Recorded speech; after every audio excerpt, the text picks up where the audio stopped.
Today we're going to dive into something I think is going to change your mind about where crypto is going, and it's all about regulation. You do not want to miss it. My name is Paul Bear. Welcome back into Tech Path.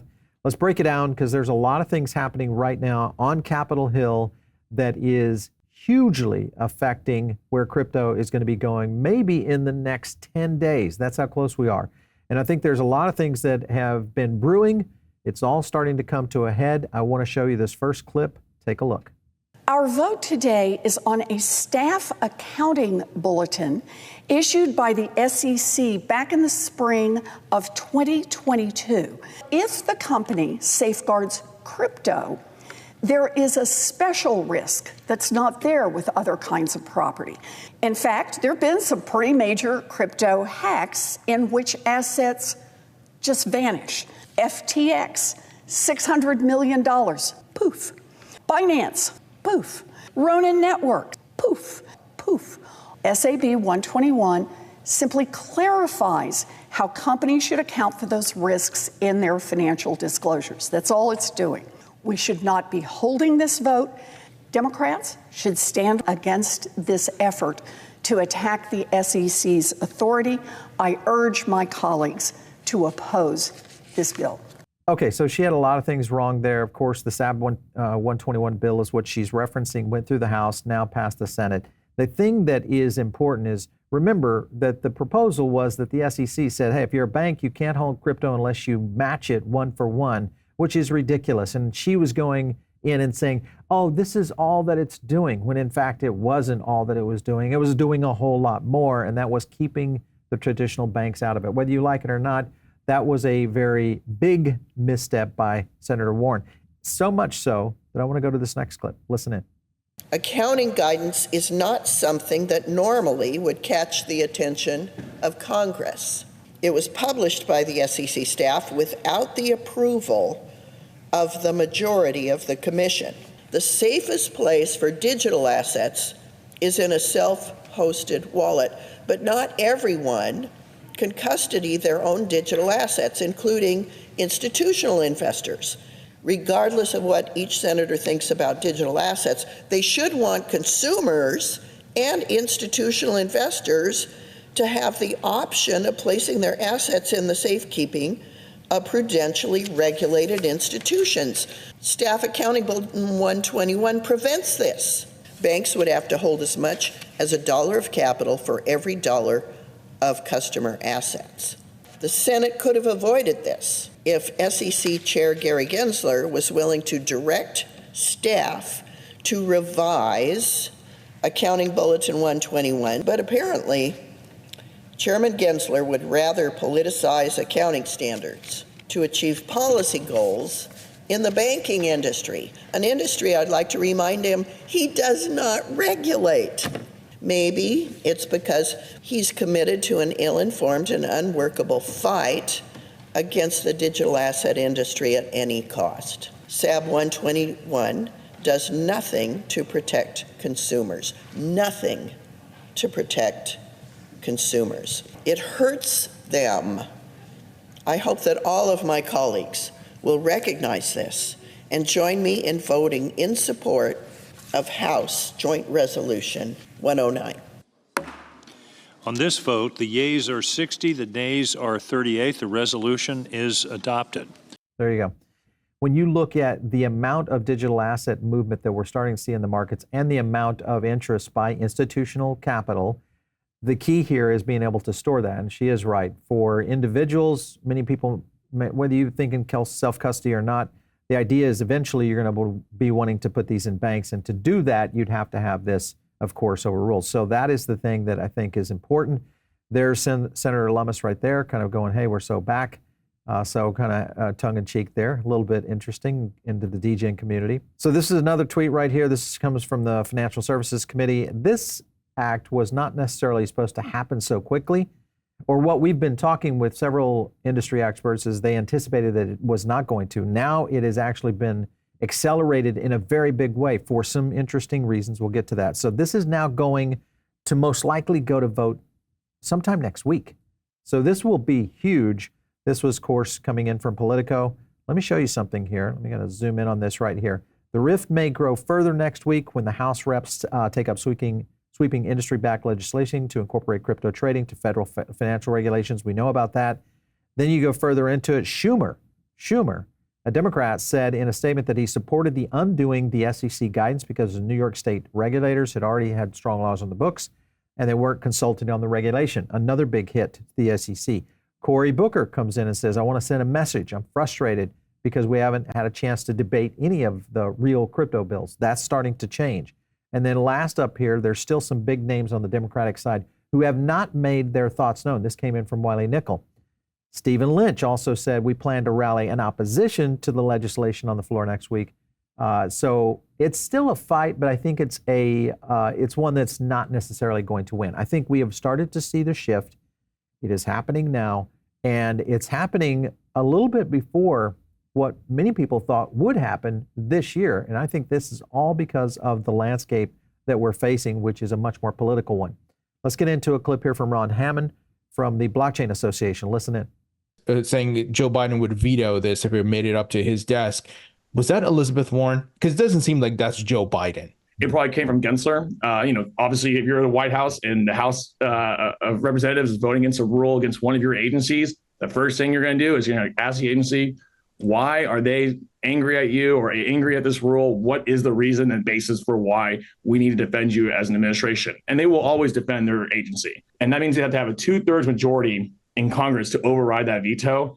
And as great as it is, we had 21 Democrats to support the House Republicans in this. That's still not 2/3 majority, unfortunately. Finally, the entire House and the entire Senate on record voting on these bills. And that has not happened yet. It's time to put up or shut up.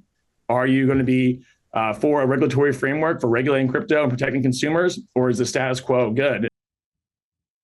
So to his point, right now that the way it sets, the White House Biden could still do a veto, or could he? We'll show you something in a second. This was his tweet right here. The votes on this bill, SAB 121, tee up what is expected to be the highly anticipated market structure bill. This is going to happen possibly on the 23rd or 4th. Very intriguing timing, again, with everything that's happening next week, all tied up with the potential of the ETFs being approved or not approved. All of this is very interesting on timing. So, all right, so when you look at this tweet right here, it kind of surprises you a little bit. This is Kahnna, which comes from the Democratic side. I would say somewhat in the camp of Warren, and he himself has started to move against Warren here. Congress will finally bring clarity and safety to blockchain. This builds on a bill I co-led. Innovation and jobs have left because of regulatory uncertainty.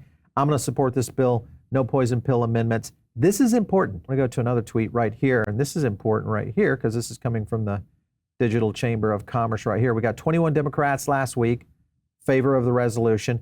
So I view that a base case. So I think we can get more Democrats to support FIT. Now, if we get more on the FIT side, or even another bill that could be coming, then maybe there's an opportunity where it could end up to where we don't get these vetoes. And that's the important case to kind of look at here.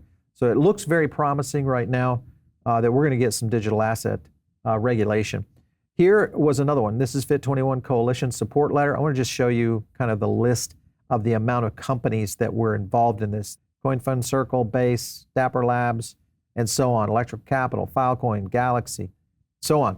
So good support. We're going to continue to, I think, see more and more of this. I want to go to another clip that will get into a little bit more detail, whether or not the FIT bill could pass with majority vote. Listen in. Let's just do some math here. When it comes to SAB 121, I believe they had 3 Democrats on that bill. For FIT, it was 6, double that. And we've already seen several Democrats, like Kahnna, for example, say, I will support FIT. That's huge. All right, so as you'll notice here, this was the amendment deadline, Thursday, May 16th, for the FIT bill. And all of these came in. These are the typical ones that you would expect coming in. There's Garamande. You've got the crypto bro tax right there. There, of course, is Sherman, our lovely friend right there. He came in with one. These are the potential amendments, all of which are not going to get adopted. This is going through. I anticipate we're going to see it. So big news right there. The other thing is this bill right here, which is deploying American Blockchains Act of 2023. This is fostered by Rep. Bouchon, Larry Bouchon, Indiana. But it's getting into the Secretary of Commerce as this, and this gets into tokenized assets. So as you can see, there's a lot happening right now on Capitol Hill that could push this into a very new place around where crypto regulation is doing. And the thing that surprises me is the speed in which we're seeing the flip occur. Here's Ron Hammond on one more statement about that bill there. Listen in. Before we have the FIT bill next week, we do have another bill that's on crypto. It's called the Deploying Blockchain in America's Act. It's from Lisa Blunt Rochester, Democrat from Delaware. We also have Larry Bouchon, Republican from Indiana. This kind of solves a little bit of that question where it goes, you know what, if it's on blockchain matters generally, that's not even more financial services related. That's commerce. That's not your jurisdiction, SEC. Please butt out. And I think that's going to dovetail really well into FIT 21 next week. All right, so you can see Hammond also very positive on that. And if you compare this to whether or not it was even a debate and the vote itself. So this is actually a clip of that happening. Take a look. The gentleman from Florida, Mr. Bilirakis, and the gentleman from New Jersey, Mr. Pallone. Instead of pushing American innovators abroad, the Commerce Secretary needs to ensure the American innovators build here in the United States of America. In 2015, 40% of blockchain developers were based in the United States. In 2022, that number was just 29% and dropping. What businesses need right now is leadership from the U.S. government to ensure America is writing the rules of the road and setting the right course for the adoption of this technology. The CHIPS and Science Act is already making a huge difference, but we must build on its success with respect to blockchain technology, which may have useful applications for supply chain monitoring, data security, and financial transactions. And I encourage all of my colleagues to support this bipartisan bill. Those in favor say aye. Those opposed, no. In the opinion of the chair, 2/3 being in the affirmative. I ask for the yeas and nays. The yeas and nays are requested. All right, so the yeas and nays pulling out on this, and this is where it will start to change, I think, even the FIT bill, because we've seen some alliance here. But the win on this was 334 to 79 on this, so 2/3 were required. So this is, again, one of those that potentially could, obviously it's going to go through, and it won't get vetoed because of the overwhelming support of this. So this is the factor that starts to play out, possibly the dominoes that start to play out here in terms of crypto regulation. So all good news, and it's all happening next week. With that being said, here's a couple of deadlines you got to think about. This is the ETH final deadlines, the ETH ETF final deadlines. You got May 23rd, Van Eck. Remember those dates we were just talking about. 24th, ARC, and then Hashdex on the 30th, right there. And then August 3rd, we got Fidelity and BlackRock coming in August 7th. All of this could be. Now, I was very skeptical as to whether or not the ETH ETF could get passed. The fact that we're seeing the acceleration of these bills and the support is the more important thing. Maybe this changes the dynamic of how the SEC is going to be responding to this, especially now that maybe Gensler thinks I've been double-crossed. A couple other tweets here. Ripple versus the SEC, Monday the 20th, approaching deadline for the Ripple SEC and the third parties to file prosing briefs. All that has been happening and getting ready to roll out. This means we'll get the likelihood of a much lower fine, which I think is a good thing and a win for Ripple as a whole. Last up here is the fourth bill. Rep. Ann Wagner delivers remarks in support of her bill, which is the SEC Reform and Restructuring Act. Basically, this simply says we're going to hold the SEC accountable. No more, wild gun activity out there. And this is essentially what it's going after: accountability and transparency in their rulemaking. Here was another tweet right here from the Financial Services Committee, and they're talking about it, which is HR 8339. It's going to strengthen the SEC's cost-benefit analysis, very interesting, and ensure adequate public comment periods and require semi-annual testimony from Gary Gensler. Wow, lots of stuff happening. Here it is right here. And this has currently been introduced. Whether we'll see this go and get passed, which I anticipate that we will see this probably go through with flying colors, it's on its way as well to passing through. So all good news they played this, and if you guys remember the Apple ad where it, was crushing all those instruments and things like that, Samsung came back and kind of did, a blam on Apple that basically said, hey, you can't crush creators. And I think that's what's happening here in the US right now, is you cannot crush innovation. And in this particular case, creators, especially when you tie it to digital assets.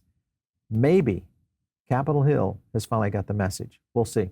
All of that playing out. All right, so 4 bills, 4 days, all of this happening very quickly. We could see finally a stake in the heart of the anti-crypto army. If you guys are not in the Diamond Circle right now, get in right now. It's a great place to get additional content. Also, of course, you're not following me on X, do so.